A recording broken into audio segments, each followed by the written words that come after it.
नमस्कार मित्रांनो, सर्व शेतकऱ्यांसाठी आनंदाची बातमी आहे। पीएम किसान सन्मान निधी योजनेअंतर्गतचा जो 19वा हप्ता आहे तो आता लवकरच शेतकऱ्यांना मिळणार आहे। ह्याबाबत माहिती स्वतः केंद्रीय कृषी मंत्री शिवराज सिंग चौहान यांनी दिलेली आहे।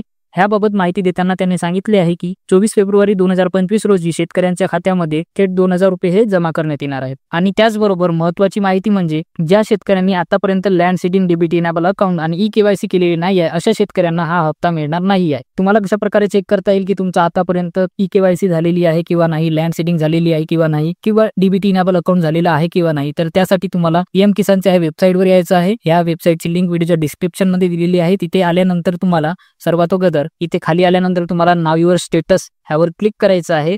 इथे क्लिक केल्यानंतर तुमच्या समोर नाव युअर स्टेटस अशा प्रकारचा हा एक विंडो ओपन होईल। ह्या ठिकाणी तुम्हाला बघा इंटर युअर रजिस्ट्रेशन नंबर, म्हणजे ज्यावेळी तुम्ही फॉर्म भरताना जो रजिस्ट्रेशन नंबर तुम्हाला मिळाला होता पीएम किसान सन्मान निधी योजनेअंतर्गत, तो रजिस्ट्रेशन नंबर तुम्हाला इथे टाकायचा आहे। त्यानंतर तुम्हाला इथे कॅप्चर कोड टाकायचा आहे आणि गेट ओटीपी आधारशी लिंक असलेला जो मोबाईल नंबर आहे त्या ठिकाणी तुम्हाला ओटीपी मिळणार आहे। तो ओटीपी सबमिट केल्यानंतर तुमच्या समोर सगळी इन्फॉर्मेशन ओपन होणार आहे, ज्या ठिकाणी तुम्हाला दाखवणार आहे की तुमचा land seeding DBT enable account की केवायसी झालेला आहे किंवा नाही। पीएम किसान सन्मान निधी योजनेअंतर्गतचा रजिस्ट्रेशन नंबर आहे तो तुम्हाला माहित नसेल किंवा तुमच्याकडून हरवला असेल तर तुम्ही इथे नाव युअर रजिस्ट्रेशन नंबर या ठिकाणी क्लिक करून त्या ठिकाणी तुम्ही आधार नंबर किंवा मोबाईल नंबर एंटर करून तुम्ही हा रजिस्ट्रेशन नंबर मिळवू शकता। तर अशाच प्रकारचा होता आजचा व्हिडिओ आवडला असेल तर व्हिडिओला नक्की लाईक करा आणि अशाच प्रकारचे नवनवीन व्हिडिओ पाहण्यासाठी आमच्या चॅनलला सबस्क्राईब करा। धन्यवाद।